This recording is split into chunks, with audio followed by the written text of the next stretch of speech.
My name is Chelsea, and I've been going to the river since it actually began. I grew up in Wabash and started going to church about when I was 15 or 16. Just really felt that the Lord was calling me back to church. It was a crazy feeling. It was just nothing other than the Holy Spirit. And I got plugged into the Warehouse, which was a youth ministries that Trexler and Caleb worked with. And at the Warehouse, I dedicated my life to the Lord, and it was just a life-changing experience ever since. It was never for me half-hearted. It was never just something I did. It was a go big or go home kind of experience for me, and the Lord just grabbed hold of my heart, and He hasn't let go since. And He's been showing up in some crazy, amazing ways, and just working on me ever since I was 16 years old.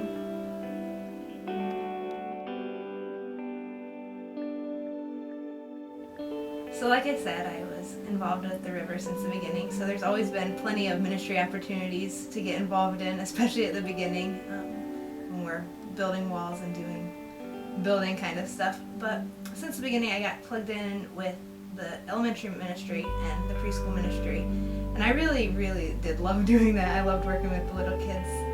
But about a year and a half ago, I started working with the youth group, where my real passion lies. I love high school and junior high kids. I love their craziness and unexpectedness and just everything about them. I just love working with them, and I get to minister to them as a whole group on Sundays, but then on Wednesdays I get to work with just the girls and get to really know them and know what their lives are like and what they're going through, and just sometimes just be fun and get away from life. Just go and do something silly and out of control and hyper, and just pour into their lives in that way.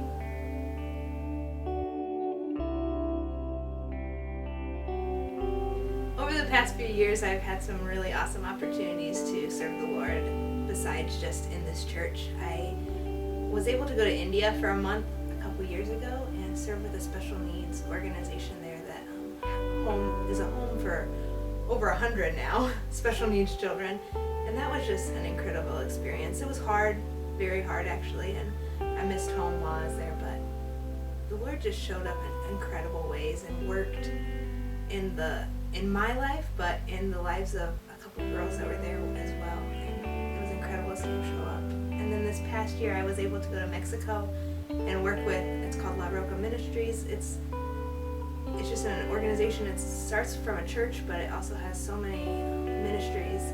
And I got to really plug into the youth kids there as well, which is my passion. And they also have a house of grace where kids that don't live with their parents are. And I just got to hang out with kids and teach them math and do the things I love. And the Lord was so faithful while I was there, and so willing to just kind of renew me and refresh me in that way. But my real passion lies in being here, being stateside, being in Marion. Actually, I don't think I would ever say that since I've grown up here, but I love it here. I love being in the schools. I love teaching. I love working with the students that I tutor through my job, and love working with the students that I work with here. I just love being here, and I love the community, the setting, the culture, just being in it, being a part of it, being able to be with kids that really, really need it, really need some love and some joy.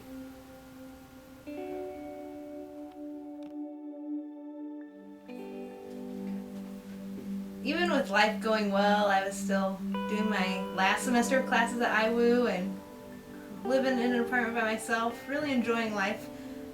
I started having a few health problems that were they seemed like minor annoyances to me, really, but at my mom's request, I finally went to the doctor, and the doctor seemed a little concerned, but nothing too intense, so it turned into multiple doctor's appointments, days back to back in a row, and from Marion to Fort Wayne to Indy, it was a constant trips of doctors and phone calls and waiting for results. That was the big thing. It was do a test and then wait, and then do a test and then wait. And but then just a little over a month ago, I got the phone call from the doctor in Indy that I had been diagnosed with lymphoma.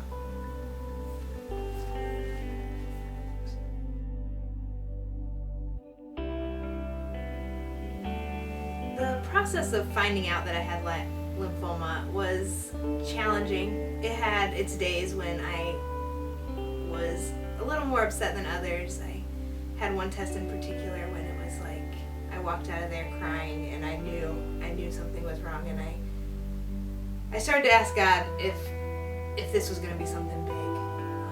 But then through all the tests, through everything, I had come to peace. Or at least I had convinced myself that I had come to peace. But I didn't anticipate how I felt when I got the phone call. I thought that I had pumped myself up enough that I knew that that's what it was. But in reality, when the doctor said that I had lymphoma and he started talking to me about what that meant, I almost don't know if I remember it. I know what it means now, but I don't know if I remember him telling me.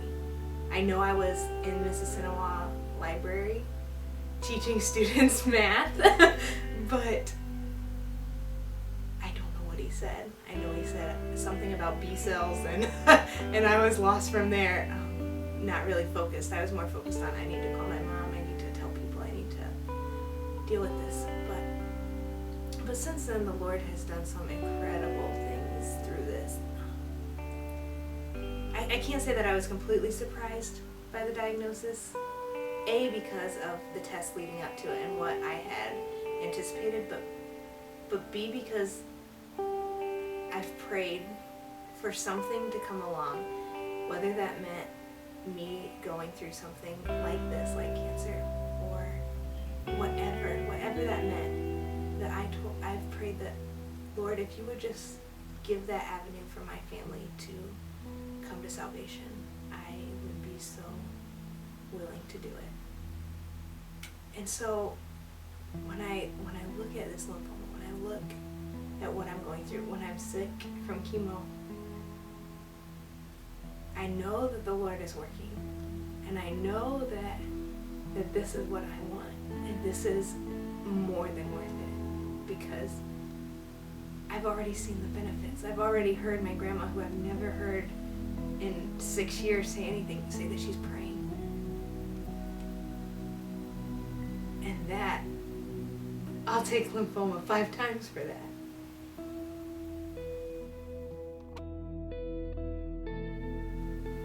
Through this whole thing, I've had incredible people just come by my side. It's between the Iwu family, my real family, and the River family, the support is just endless. And it's meant so much to me, because I'm such an independent person that I want to do everything for myself, but just to know that people are willing, and that people care about me enough, and that they're willing to do things like bring me the meals that they did for this last chemo, which was a true blessing. It was incredible, and I'm still eating on them.